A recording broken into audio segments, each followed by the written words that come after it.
جو میری نصیحت سے منہ پھیرے گا اس کی زندگی تنگ ہو جائے گی اور قیامت کو ہم اسے اندھا کر کے اٹھائیں گے۔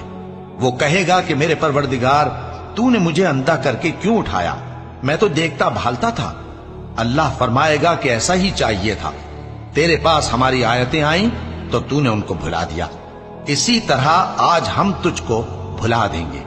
اور جو شخص حد سے نکل جائے اور اپنے پروردگار کی آیتوں پر ایمان نہ لائے، ہم اس کو ایسا ہی بدلہ دیتے ہیں، اور آخرت کا عذاب بہت سخت اور ہمیشہ باقی رہنے والا ہے۔